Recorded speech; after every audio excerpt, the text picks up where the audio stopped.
Hey y'all, my name's Ace, and I hope everyone had a good holiday season. Look, I've been gone for a while, and a lot of things happened throughout 2022. Some good, and some bad. Regardless, after a stressful nearing 3 years of the COVID pandemic, my mind was eventually gonna burn out at some point. But that's okay. I've made it through it all. And now I'm here at the start of a new year, one that I'm confident will be better overall than the past 3 years. For me personally, I have significantly improved my mental health, though I do still struggle with lethargic depression, lack of motivation and energy, and some symptoms related to PTSD. But creatively speaking, I think I'm ready to get back to EAS content on a more consistent basis.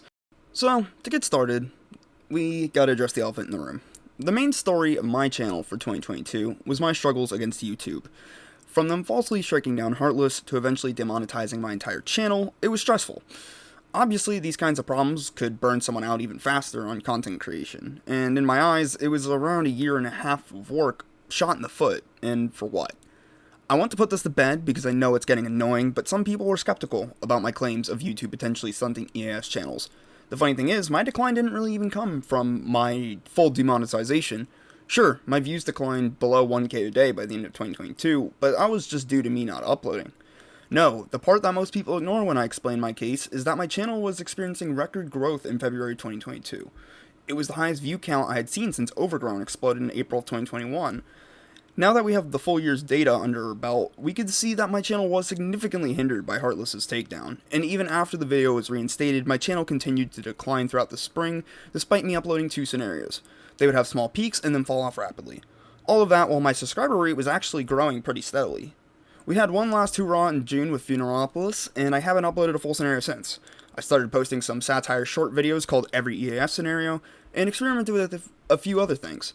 In addition to that, I started to upload on my second channel, Ziggy Spades Dust, where I post mostly video game related content for the time being. But that's not to say that 2022 was all doom and gloom on my channel. All of the scenarios I made this year were received very well, and I have begun making changes to help diversify my channel and to improve my content behind the scenes. I'd like to thank a few of my fellow EAS creators for giving me advice, mainly from Radioactive Girl, Supernova, Electric Fanatic, and Harvester. Also, in my Discord server, which the link is down below if you want, I met new friends, and I have seen the birth of numerous new EAS channels. If there's one thing I want to do in 2023 is to try and be more of a community.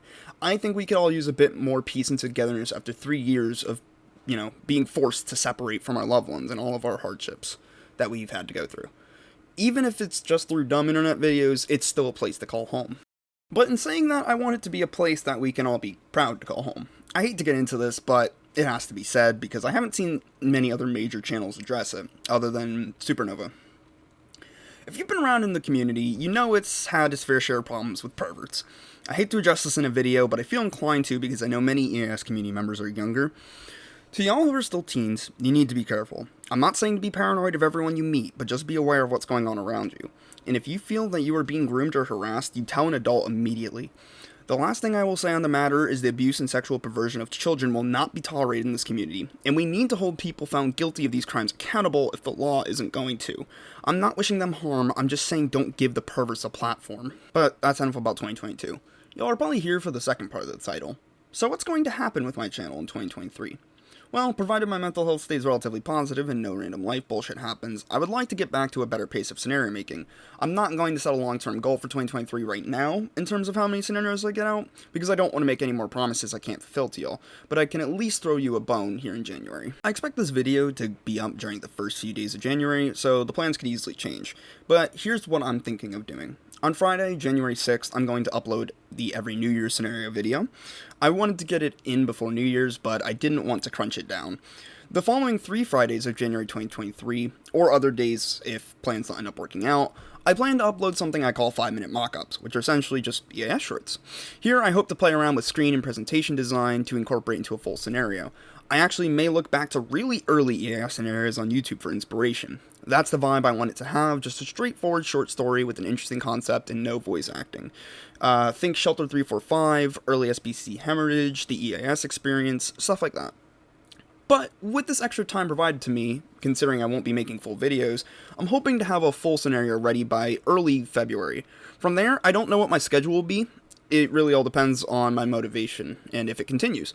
But I would like to do one a month, but like I said, I'm not making promises. Let's just see what happens. But that does bring me to my last point, and this is something that I'm incredibly thrilled to announce. I had this idea just a few days ago, right before New Year's, but after some discussion among some friends, community members, and other EAS creators alike, I think it's a winner. I plan to host an online festival of sorts in late May of 2023, in the EAS community. It will be called the Spring Fling, which is in reference to a community event that took place in my hometown. Basically, the local elementary school would host a huge party or festival to have everyone come together at the end of the year, and I think something that brings us together could do a world of wonder here. So, what's the plan? During the week of May 28, 2023, I challenge every EAS creator to bring their best to the table. I expect to have a few big creators to attend this event, and I'm sure it will help stir up interest. If you would like to learn more about the specifics, I have a section in my Discord server dedicated to it. I have gotten around 6 up-and-coming creators to participate, and I'm willing to bet I can get at least 3 big creators other than myself to have something nice cooked up for y'all. If any other creators would like to participate in the discussion that can help shape this event, or if you'd like to participate directly by submitting a scenario, please comment below or message me on Discord. I want to say, I don't care who you are, big or small, even if we've disagreed in the past, even if we've never met. I don't care.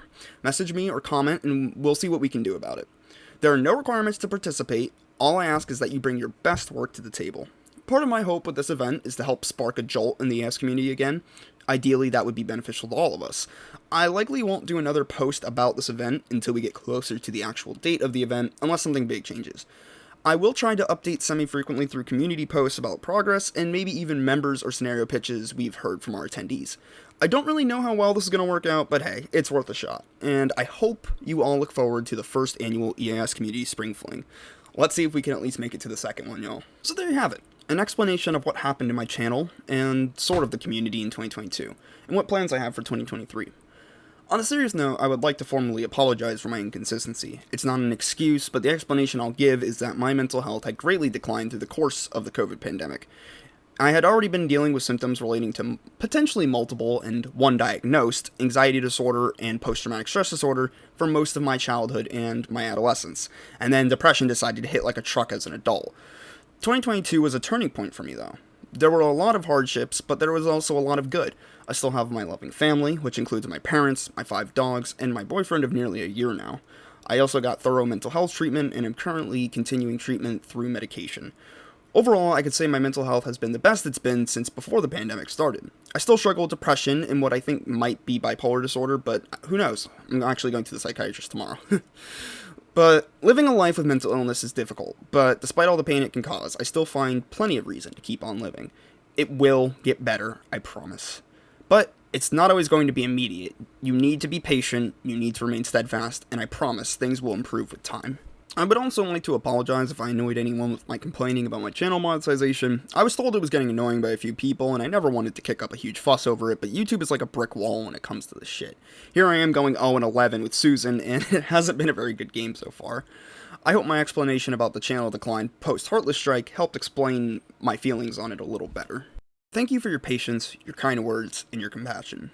I never thought I'd have a community that actually cared for the person behind the content, and that means a lot to know that at least someone is always thinking about you no matter where you are. I miss interacting with y'all at premieres and working together with other creators to make amazing projects. Here's to a better 2023. Let's make it a good one.